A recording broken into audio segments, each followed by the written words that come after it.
నమస్కారం. సిసిసి ఛానల్కి స్వాగతం. మీరు చూస్తుంది సిసిసి న్యూస్. నా పేరు ప్రతాప్ ప్రగడపాటి. ముందుగా వార్తల్లోని ముఖ్యాంశాలు. ఆర్యాపురం అర్బన్ బ్యాంకులో కొలువు తీరిన నూతన పాలక వర్గం. బాధ్యతలు స్వీకరించిన చైర్మన్ చెల్లా శంకర్రావు. ఘనంగా ప్రమాణ స్వీకార మహోత్సవం. నష్టపోయిన ప్రతి ఎకరాకు ఇన్పుట్ సబ్సిడీ అందించే చర్యలు. మంత్రి కందుల దుర్గేష్ పునరావాస కేంద్రాల్లో ఉన్న నిర్వాసితులను పరామర్శ. భద్రాచలం వద్ద నిలకడగా వరద గోదావరి. ధవళేశ్వరం బ్యారేజీ వద్ద కొనసాగుతున్న 2వ ప్రమాద హెచ్చరిక. ఆర్యాపురం అర్బన్ బ్యాంక్ నూతన పాలకవర్గ ప్రమాణ స్వీకార మహోత్సవం అత్యంత ఘనంగా నిర్వహించారు. ఆర్యాపురం కోఆపరేటివ్ అర్బన్ బ్యాంక్ పాలకవర్గ ఎన్నికల్లోనూ విజయబావుట ఎగురవేసింది. తెలుగుదేశం, జనసేన, బీజేపీ కూటమి చైర్మన్ అభ్యర్థి చల్లా శంకర్రావు ప్యానెల్ బాధ్యతలు స్వీకరించింది. ఘన విజయం తర్వాత ప్రమాణ స్వీకార మహోత్సవం అత్యంత వైభవంగా నిర్వహించారు. ఆర్యాపురం బ్యాంక్ నూతన చైర్మన్గా చల్లా శంకర్రావు, వైస్ చైర్మన్గా పోలాక పరమేష్, డైరెక్టర్లుగా కప్పల సూర్యప్రకాశ్రావు, పడాల శ్రీను, పిల్లి శ్యామ్ కుమార్, ఎర్రమో ధర్మరాజు, బొడ్డిగ రవికొండలరావు, యాళ్ల వెంకట్రావు, ముగిది శ్రీనివాసరావు, యనమల రంగారావు, నీలపాల సూర్య సత్యనారాయణ, సింగంపల్లి వెంకటరామకృష్ణలు ప్రమాణ స్వీకారం చేశారు. జేసీ తేజ్ భరత్ సమక్షంలో ఈ కార్యక్రమం నిర్వహించారు. బ్యాంకు సిబ్బంది, జనసేన, బీజేపీ, టీడీపీ కూటమి నాయకులు, ప్రముఖులు, మిత్రులు, శ్రేయోభిలాషులు, కుటుంబ సభ్యుల సమక్షంలో ఈ ప్రమాణ స్వీకార వేడుకలు ఘనంగా నిర్వహించారు. నగరంలోని ప్రముఖులు అధిక సంఖ్యలో తరలివచ్చి నూతన పాలకవర్గాన్ని అభినందించారు. భవిష్యత్తులో మరింత ఉన్నత స్థాయికి చేరుకోవాలని ఆకాంక్షిస్తూ పూలదండలు, బొకేలు, శాలువాలతో సముచిత రీతిలో సత్కరిస్తూ అభినందనలు, శుభాకాంక్షలు తెలియజేశారు. మాజీ ఎమ్మెల్సీ ఆదిరెడ్డి అప్పారావు, జనసేన నాయకులు అత్తి సత్యనారాయణ, వై శ్రీనివాస్, బీజేపీ నాయకులు బొమ్మల దత్తు, అడబాల రామకృష్ణారావు, రేలంగి శ్రీదేవి, కురగంటి సతీష్, పలువురు మాజీ కార్పొరేటర్లు పెద్ద ఎత్తున తరలివచ్చారు. తొలుత బ్యాంక్ వ్యవస్థాపకులు సరిపల్లి విశ్వేశ్వరరావు విగ్రహానికి పూలమాలలు వేసి ఘనంగా నివాళులర్పించారు. బ్యాంక్ ఆవరణలో వేద పండితుల సమక్షంలో చల్లా శంకర్రావు ప్రత్యేక పూజలు నిర్వహించారు. ఆర్యాపురం బ్యాంకు నూతన పాలకవర్గ ప్రమాణ స్వీకార మహోత్సవానంతరం మీడియా ప్రతినిధుల సమావేశం నిర్వహించారు. మాజీ ఎమ్మెల్సీ ఆదిరెడ్డి అప్పారావు మాట్లాడుతూ వైసీపీ హయాంలో జరిగిన అవినీతిని వెలికితీస్తామని పేర్కొన్నారు. జనసేన నాయకులు అత్తి సత్యనారాయణ మాట్లాడుతూ బ్యాంకును ప్రగతి పథంలో నడిపిస్తామని పేర్కొన్నారు. చైర్మన్ చల్లా శంకర్రావు మాట్లాడుతూ నూతన పాలకవర్గ సభ్యులను పరిచయం చేశారు. ఖాతాదారుల నమ్మకాన్ని వమ్ము చేయకుండా బ్యాంకుకు పూర్వవైభవం తీసుకొస్తామన్నారు. ఖాతాదారులకు డివిడెంట్లు ఇచ్చే స్థాయికి బ్యాంకును అభివృద్ధి చేస్తామన్నారు. వైస్ చైర్మన్ పోలాక పరమేష్ మాట్లాడుతూ తనపై నమ్మకంతో అప్పగించిన బాధ్యతలు నెరవేర్చడానికి శక్తివంచన లేకుండా కృషి చేస్తానని పేర్కొన్నారు. యనమల రంగబాబు మాట్లాడుతూ వైసీపీ ఇకనైనా సరే వాస్తవాలు గ్రహించి ఆత్మపరిశీలన చేసుకోవాలని కోరారు. టీడీపీ రాష్ట్ర నాయకులు గన్నికృష్ణ, ఇన్స్పేట కోఆపరేటివ్ బ్యాంక్ చైర్మన్ కోళ్ల అచ్యుతరామారావు తదితర ప్రముఖులు చెల్లా శంకర్రావుకు శుభాకాంక్షలు తెలియజేశారు. ఈరోజు ఆర్యాపురం సంబంధించి మొత్తం ఎవరైతే 12 మంది డైరెక్టర్స్ ఉన్నారో ఆ డైరెక్టర్ అందరూ కూడా వాళ్ళు డైరెక్టర్స్గా ఛార్జ్ తీసుకోవడం జరిగింది. అలాగే డైరెక్టర్స్ అందరూ కూడా ఏకగ్రీవంగా చల్లా శంకర్రావు గారిని చైర్మన్గా ఎన్నుకున్నారు. అలాగే పొలాకి పరమేశ్వరరావు గారిని వైస్ చైర్మన్గా అనుకోవడం జరిగింది. సో యునానిమస్గా ఆయన్ని ఆర్యాపురం కోఆపరేటివ్ బ్యాంక్ చైర్మన్గా, అలాగే పరమేశ్వరరావు గారిని వైస్ చైర్మన్గా అనౌన్స్ చేస్తున్నాము. ఇప్పుడు అఫీషియల్ పర్సనల్ ఇన్ఛార్జ్గా నేను చైర్మన్గా ఉన్నాను. సో నా ఛార్జ్ ఇవాళ అఫీషియల్గా ఆయనకి హ్యాండ్ ఓవర్ చేయడం జరిగింది. ఆర్యాపురం కోఆపరేటివ్ బ్యాంక్ మీ అందరికీ తెలుసు, చాలా ప్రాముఖ్యత కలిగినటువంటి కోఆపరేటివ్ బ్యాంకు. ఆంధ్రప్రదేశ్లో ఎక్కడ కూడా ఎటువంటి ఎలక్షన్లు జరగలేదు. ఇక్కడ మాత్రం ఈ బ్యాంక్ ఎలక్షన్ జరిగింది. అంటే మొట్టమొదటి ఎలక్షన్ ఆంధ్రప్రదేశ్లో జనరల్ ఎలక్షన్ అయిన తర్వాత మీకు ముఖ్యంగా చెప్పేది, దీంట్లో కూడా కూటమి ఏంటో పడాకా చూపించింది. దీనికి దేనికి పనికిరారు, మాకు దేనికి తట్టుకోలేదు. కాబట్టి కాదుగా ఉండండి, కాదుగా ఉంటే కొంత ప్రజలు క్షమిస్తారే. మీరు ఇంకా ఏదో ఉందని అనుకుంటే ప్రజలు క్షమించరు. కాబట్టి రీసెంట్గానే జయలక్ష్మి కోఆపరేటివ్ బ్యాంకు పాతాళోకానికి వెళ్ళింది. మొత్తం ఎక్కడికో పోయింది. మొత్తం డిపాజిట్దారులు అన్ని డబ్బులు దొబ్బేశారు, 540 కోట్లు. అలా లేకుండా వాళ్ళు అభద్రతా భావంతో ఉన్నారు. వాళ్ళు భద్రంగా వాళ్ళు తప్పకుండా వాళ్ళకి మీ ధర్మకర్తలుగా డిపాజిట్దారులకు కానీ కరెంట్ అకౌంట్స్, సేవింగ్స్ అకౌంట్స్, మిగతా అకౌంట్ కస్టమర్లందరికీ కూడా నేను హామీ ఇస్తున్నాను. ఉన్న 5 సంవత్సరాల్లో నేను నాతో పాటు ఉన్నటువంటి డైరెక్టర్లు ప్యానల్స్ అందరూ చాలా మంచి వాళ్ళు వచ్చారు. వాళ్ళందరూ కూడా ట్రాన్స్పరెంట్గా నీతి నిజాయితీలతోనే ఈ కేవలం బ్యాంక్ డెవలప్ చేయాలనే ఉద్దేశంతోనే వాళ్ళు వచ్చారు. ముందే చెప్పాను, మీరు మటుకు ఇక్కడ బ్యాంకులు ఏ విధంగా ఆశించొద్దు, మీకు మంచి పేరు వస్తుంది జీవితంలో. అంత బ్యాంకుకి మీరు డైరెక్టర్గా చేసి ఇంత ప్రగతి సాధించామని చెప్పుకోవడానికి మీ జీవితంలో ఎంతో బ్రహ్మాండం ఉంటుందంటే దాన్ని తప్పకుండా వాళ్ళు ఒప్పుకున్నారు. మీ ఖచ్చితంగా బ్యాంక్ డెవలప్మెంట్లో మేము కూడా ఉంటామండి, మీరు ఏం చెప్తే అది ఎలా ఆశిస్తామండి అని కూడా చెప్పడం జరిగింది. మీరు ఏ విధంగా అయినా సరే ఆయన్ని, ఎందువల్లంటే మీ యొక్క నమ్మకం అంటే బ్యాంక్ అంటేనే నమ్మకం, అలాగే చల్లా శంకరరావు గారు అంటే నమ్మకం.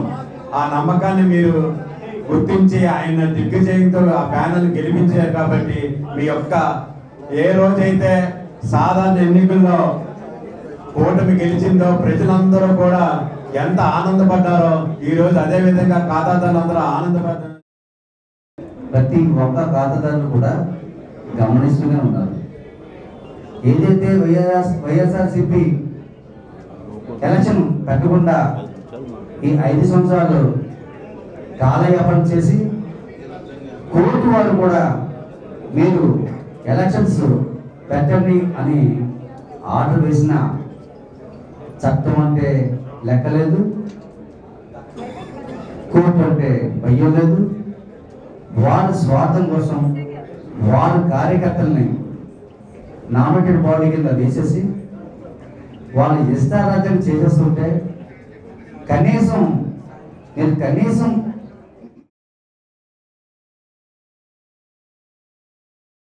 అభివృద్ధి చెందుతుంది, మనకు మంచి రోజులు వస్తాయి. పేదవారు, మధ్య తరగతి వారు, దిగువ మధ్య తరగతి వారు సభ్యులుగా ఉన్నటువంటి ఈ బ్యాంక్ ని అభివృద్ధి చేయాలంటే ఒక చల్లా శంకరరావు గారు వారి అనుచర గణన చేయగలదనే ఉద్దేశంతో వర్షాన్ని కూడా లెక్క చేయకుండా వచ్చి ఓట్లు వేసి వైనాట్ 12 అనే దాన్ని ఖచ్చితంగా 12 ఇచ్చారు. మరొకసారి వైసీపీకి చెంపదెబ్బ కొట్టారు. ఇదేనా ఇప్పటికైనా గమనించి రాజమండ్రిలోనే కాదు ఈ రాష్ట్రంలో ఎక్కడా కూడా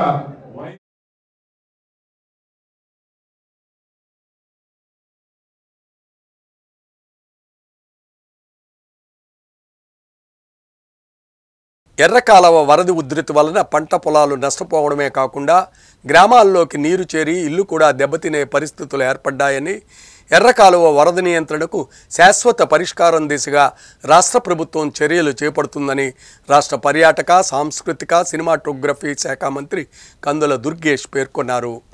మంత్రి కందుల దుర్గేష్ నిడదోలు నియోజకవర్గంలో తాళ్లపాలెం, కల్దారి, సూర్యారావుపాలెం, కానూరు గ్రామాల్లోని వరద ముంపు ప్రాంతాలను ప్రజాప్రతినిధులు, అధికారులతో కలిసి పరిశీలించారు.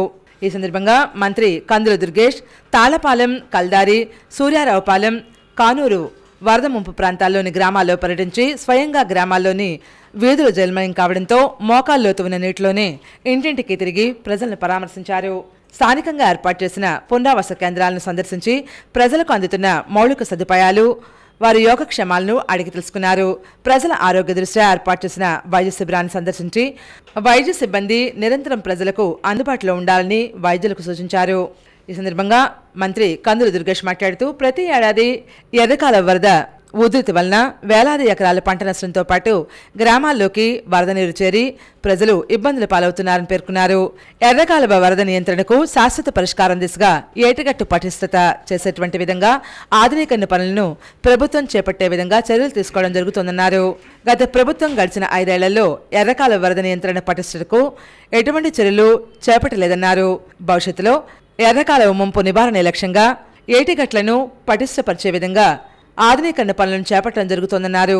ఎర్రకాలువ ఆధునీకరణపై ఉదయం అసెంబ్లీ సమావేశానంతరం ముఖ్యమంత్రి, ఉప ముఖ్యమంత్రితో మాట్లాడడం జరిగిందని, ప్రస్తుతం చేపట్టాల్సిన అంశాలు, స్వల్పకాలిక, దీర్ఘకాలిక ప్రణాళికలతో ఎర్రకాలువ ఆధునీకరణ పనులను చేపట్టే విధంగా కార్యాచరణ రూపొందిస్తున్నామన్నారు. ముఖ్యంగా వరద తీవ్రత తగ్గిన వెంటనే రైతుల నష్టాన్ని, గ్రామాల్లో నెట్టమురిగిన ఇళ్ల పరిస్థితులను అంచనా వేసి నష్టపరిహారం అందించే విధంగా చర్యలు చేపడతామన్నారు. అధికారులు వరద తీవ్రతను దృష్టిలో పెట్టుకుని లోతట్టు గ్రామాల్లోని ప్రజలను పునరావాస కేంద్రాలకు తరలించి వసతితో పాటు భోజన సౌకర్యం అందించడం హర్షణీయమైన పరిణామంగా పేర్కొన్నారు. ఇప్పటికే రైతులు ఎకరాకు 20,000 రూపాయలు పెట్టుబడి పెట్టారని, సీడ్ సబ్సిడీ వల్ల ఎకరాకు 1,000 రూపాయలు మాత్రమే వస్తుందని, నష్టపోయిన ప్రతి ఎకరాకు రైతుకు ఇన్పుట్ సబ్సిడీ 6,000 రూపాయలు అందించే విధంగా ముఖ్యమంత్రిని కోరడం జరిగిందని, దీనికి సీఎం సానుకూలంగా స్పందించారని దుర్గేష్ పేర్కొన్నారు. ఈ ప్రాంతంలో పేరుకు మాత్రమే 2 పంటలని, ఇటువంటి ప్రకృతి విపత్తుల వల్ల 1 పంట మాత్రమే రైతు చేతికి అందుతోందన్నారు. రాబోయే రోజుల్లో ముంపు నివారణకు సమగ్ర ప్రణాళికతో కార్యాచరణ రూపొందించడం జరుగుతోందని, సింగవరం, తిమ్మరాజుపాలెం, తాళ్లపాలెం, రావిమెట్ల, కంసానిపాలెం ఏర్పాటు చేసిన పునరావాస కేంద్రాల్లో 957 మందికి సౌకర్యాలను అధికారులకు కల్పించడం జరిగిందని పేర్కొన్నారు. ఈ కార్యక్రమంలో మంత్రి వెంట సబ్ కలెక్టర్ అశోష్ శ్రీవాత్సవ్, నియోజకవర్గ special officer R V Raman Nayak, మండల ప్రత్యేక అధికారి ఏ దుర్గేష్, తహసీల్దార్ బి నాగభూషణం, స్థానిక ప్రజాప్రతినిధులు, అధికారులు ఈ కార్యక్రమంలో పాల్గొన్నారు.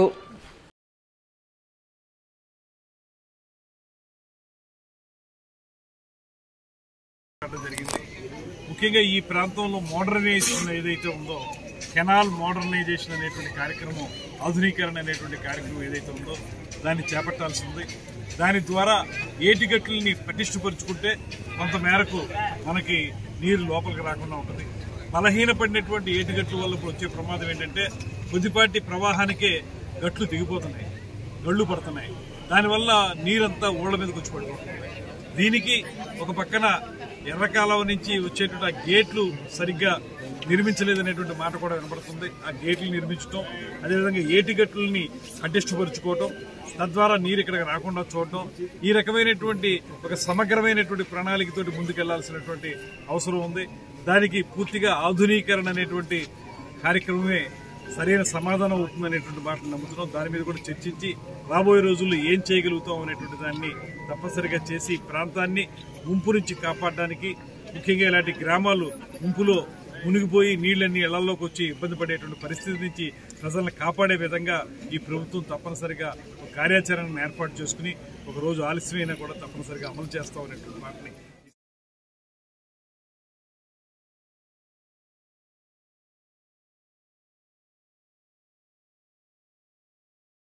రాజమండ్రిలో అఖండ గోదావరికి వరద నీరు భారీగా చేరుకుంది.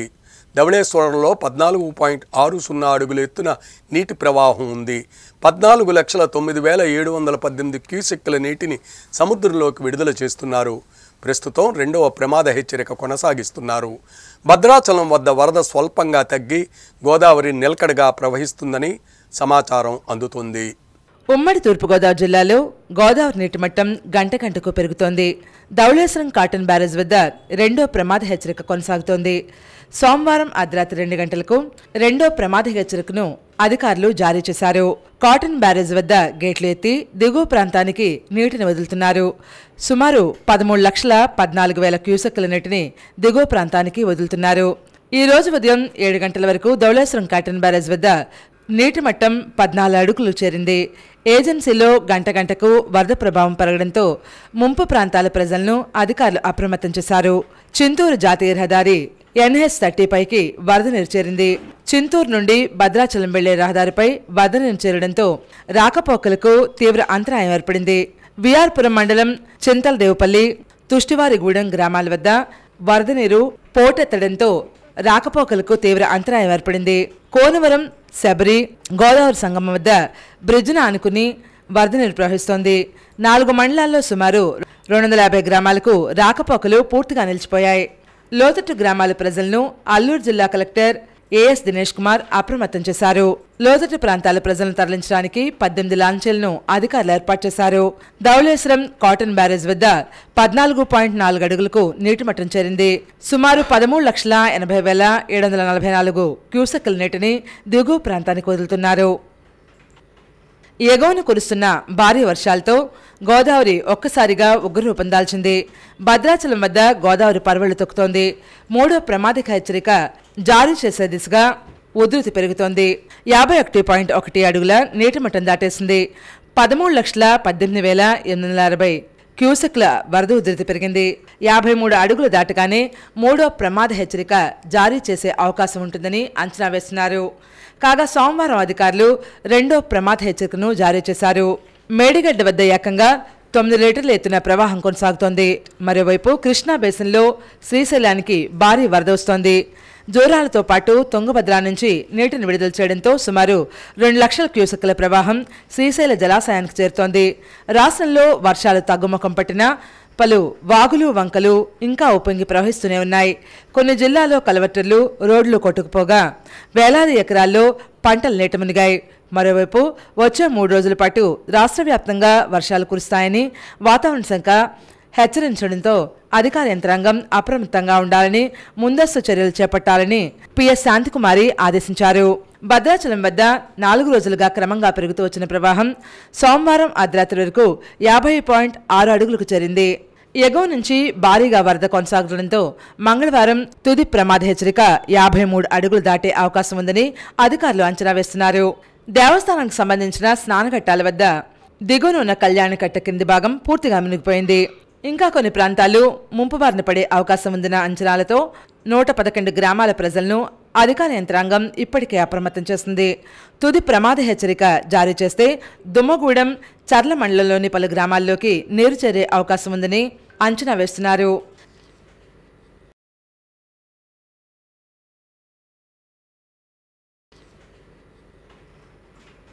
భద్రాచలం వద్ద గోదావరి కాస్త శాంతించింది.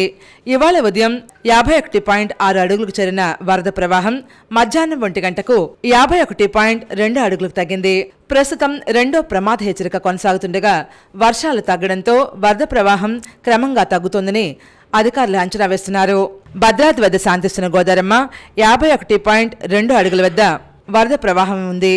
2 రోజులుగా క్రమక్రమంగా పెరుగుతూ ఉగ్రరూపం చూపించిన వరద గోదావరి కొంత శాంతిస్తున్నట్లు కనిపిస్తోంది. కాగా తాజాగా గోదావరి ఉధృతి తగ్గి నిలకడగా ప్రవహిస్తూ ఉండడం శుభ పరిణామంగా కనిపిస్తోంది.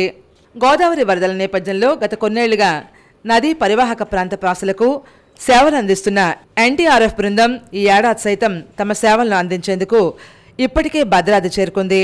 ఆంధ్రప్రదేశ్ రాష్ట్రంలోని కృష్ణా జిల్లాకు చెందిన 10వ బెటాలియన్కు చెందిన ఇన్స్పెక్టర్ భూపేంద్ర కుమార్ నేతృత్వంలో 34 మంది సభ్యులు భద్రాచలంలో అత్యవసర సమయంలో సేవలు అందించేందుకు సిద్ధంగా ఉన్నారు.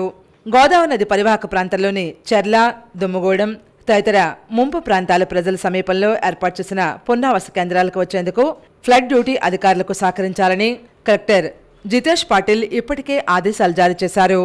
భద్రాచలంతో చుట్టుపక్కల మండలాలకు సంబంధాలు తెగిపోయాయి. చింతూరు, కోనవరం తదితర ముంపు మండలాలకు భద్రాద్రితో పూర్తిగా సంబంధాలు తెగిపోయాయి. రాకపోకలు స్తంభించిపోయాయి. ఇదిలా ఉండగా ఇదే రహదారిని కుంట, జగదల్పూర్ వెళ్లేందుకు ఉపయోగిస్తూ ఉంటారు. దీంతో ఈ ప్రాంతాలకు వెళ్లే వీలు లేకుండా పోయింది. భద్రాచలం ఏజెన్సీ వ్యాప్తంగా రాకపోకలు స్తంభించాయి. భద్రాచలం నుంచి చర్ల, దుమ్మగూడెం మండలాలకు వెళ్లేటువంటి రహదారిపై వరద నీరు భారీగా చేరింది.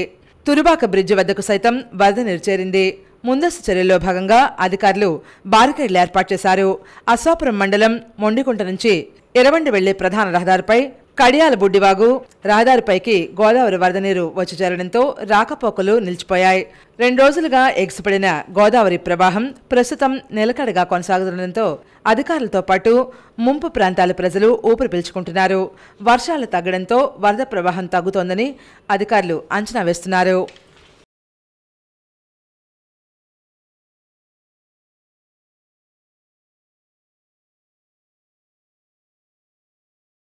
రాజమండ్రి రూరల్ బొమ్మూరు జీపీఆర్ ఉన్నత పాఠశాలలో విద్యార్థులకు పుస్తకాలు పంపిణీ చేశారు. రాజమండ్రి రూరల్ బొమ్మూరు జీపీఆర్ ఉన్నత పాఠశాలలో విద్యార్థులకు యూనిఫామ్స్ పంపిణీ చేసే కార్యక్రమం జరిగింది. రాష్ట్ర వ్యాప్తంగా ప్రభుత్వం ఇస్తున్న స్టూడెంట్ కిట్లో notebooks, shoe, belt, uniform, text books, bag స్థానిక ఎమ్మెల్యే గోరంట్ల బుచ్చయ్య చౌదరి ఆదేశానుసారం జీపీఆర్ ఉన్నత పాఠశాలలో పుస్తకాలు పంపిణీ చేశారు. హెచ్ఎం నరసింహారెడ్డి పేరెంట్స్ కమిటీ ఉపాధ్యక్షులు మీనా అధ్యక్షత జరిగిన ఈ కార్యక్రమంలో ముఖ్య అతిథిగా డాక్టర్ గోరంట్ల రవికిరణ్ విచ్చేశారు. స్థానిక టీడీపీ జనసేన నాయకులు స్టూడెంట్స్ కి కిట్స్ పంపిణీ చేయడం జరిగింది. ఈ కార్యక్రమంలో ఉపాధ్యాయులు, స్కూల్ కమిటీ సభ్యులు, విద్యార్థుల తల్లిదండ్రులు పాల్గొన్నారు. 10వ తరగతిలో జిల్లా ప్రథమ స్థానం సాధించిన కాసాని తేజస్విని 591 మార్కులు, జిల్లా ద్వితీయ స్థానం సాధించినటువంటి ఎం వెంకట సత్యసాయి సింధికి 590 మార్కులు, రూరల్ మండల టీడీపీ అధ్యక్షులు మత్సేటి సత్యశివ ప్రసాద్, డాక్టర్ గోరంట్ల రవికిరణ్ చేతుల మీదుగా శాలువాలతో చిరు సత్కారం చేశారు. కార్యక్రమంలో భాగంగా మెమెంటోస్ ఇవ్వడం జరిగింది. ఈ కార్యక్రమంలో టీడీపీ సీనియర్ నాయకులు కామిని ప్రసాద్ చౌదరి, క్లస్టర్స్ కామిని భాస్కర్, గ్రామ టీడీపీ అధ్యక్షులు భీమరశెట్టి రమేష్, పలువెల సత్యనారాయణ, పిల్లా తనుజ, పితాని రాజు, రొంగల్ నరసింహనాయుడు, రాయుడు సునీల్, కంటిపూడి బాబీ, మరిడాపు రాంబాబు, కోటిపల్లి అమ్ములు, పేట వీరలక్ష్మి, నడిగట్ల కామేష్, జనసేన నాయకులు అడ్డాల శ్రీను, యార్లగడ్డ సునీల్, కోట్ల దుర్గా, నాయుడు, చంటి, కంచర్ల లక్ష్మి, రాయుడు అలేఖ్య, అనంతార్పు గోపి, చుట్టూరు బ్రదర్స్, రమణ తదితరులు పాల్గొన్నారు.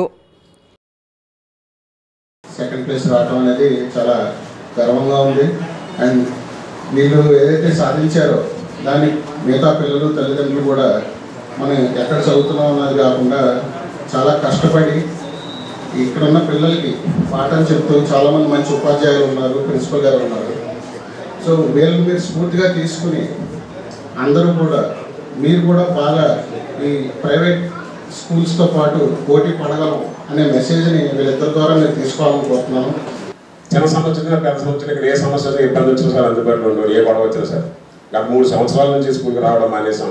మీ స్కూల్ యొక్క అధ్యాపకుల యొక్క ఇబ్బంది వల్ల వారు చేస్తున్నటువంటి కొన్ని ఇబ్బందుల వల్ల రావడం వదిలేయడం వల్ల పూర్తిగా పాడైపోయింది. బయట పేరు కూడా మీరు అందరూ కూడా గవర్నమెంట్ జూనియర్ కాలేజీ ఒకవేళ మీరు వస్తే నేను తప్పకుండా అందులో సీట్లు ప్రొవైడ్ చేసి కూర్చున్నది. అలాగే పేద విద్యార్థులు ఎవరన్నా ఫీజు కట్టలేని వారు కానీ ఏదన్నా కావాల్సి వస్తే నేనున్నానని భరోసా ఇచ్చారు డాక్టర్ గారు. చాలా శుభపరిణామం. అటువంటి వ్యక్తులు రావడం మన మధ్య ఉండడం వాళ్ళ మన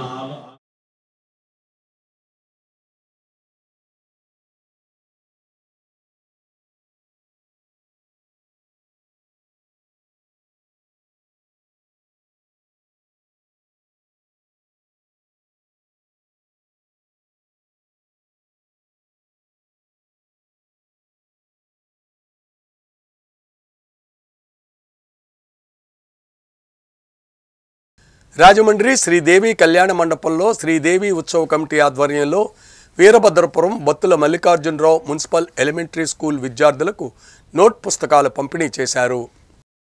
స్థానిక దేవీ చౌక్ సెంటర్లో ఉన్న శ్రీదేవి కళ్యాణ మండపంలో ఉత్సవ కమిటీ ఆధ్వర్యంలో Veerabhadrapuram Battula Mallikarjunarao municipal elementary English medium స్కూల్లో 170 మంది విద్యార్థులకు నోట్ పుస్తకాలు, పెన్నులు, పెన్సిళ్లు పంపిణీ చేశారు.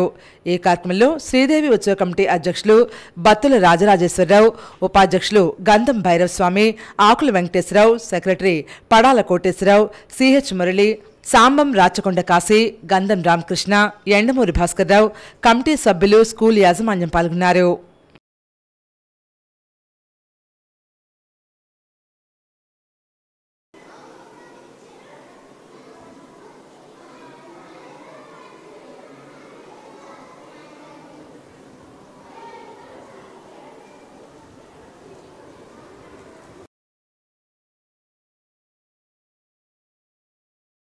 రాజమహేంద్రవరంలో మహిళా అభ్యున్నత కోసం లక్ష్మీ శ్రీనివాస్ ట్రస్ట్ ఏర్పాటు చేశామని నిర్వాహకులు వెల్లడించారు.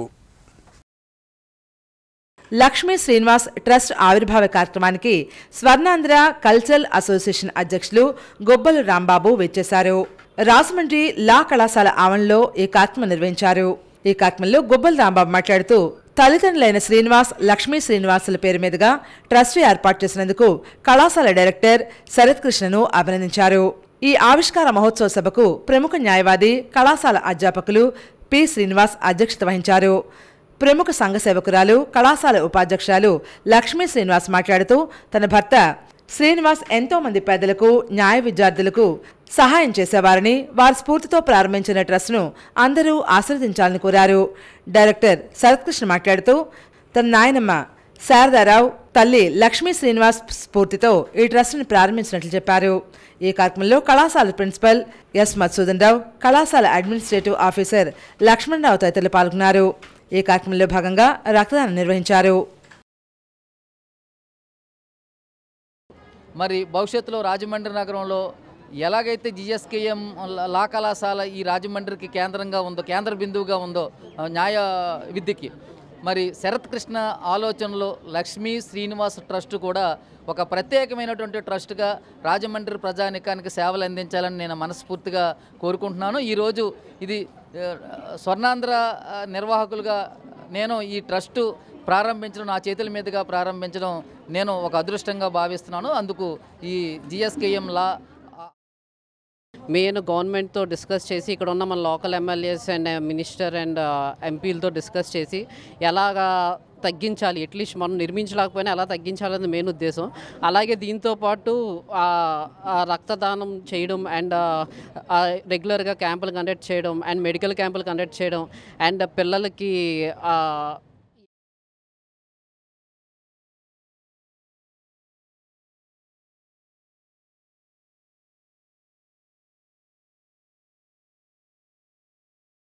వార్తలు ముగించే ముందు ముఖ్యాంశాలు మరోసారి. ఆర్యాపురం అర్బన్ బ్యాంకులో కొలువు తీరిన నూతన పాలక వర్గం, బాధ్యతలు స్వీకరించిన చైర్మన్ చెల్లా శంకర్రావు, ఘనంగా ప్రమాణ స్వీకార మహోత్సవం. నష్టపోయిన ప్రతి ఎకరాకు ఇన్పుట్ సబ్సిడీ అందించే చర్యలు, మంత్రి కందుల దుర్గేష్ పునరావాస కేంద్రాల్లో ఉన్న నిర్వాసితులను పరామర్శ. భద్రాచలం వద్ద నిలకడగా వరద గోదావరి, ధవళేశ్వరం బ్యారేజీ వద్ద కొనసాగుతున్న 2వ ప్రమాద హెచ్చరిక. రేపటి సిసిసి న్యూస్లో మళ్ళీ కలుద్దాం. నమస్కారం.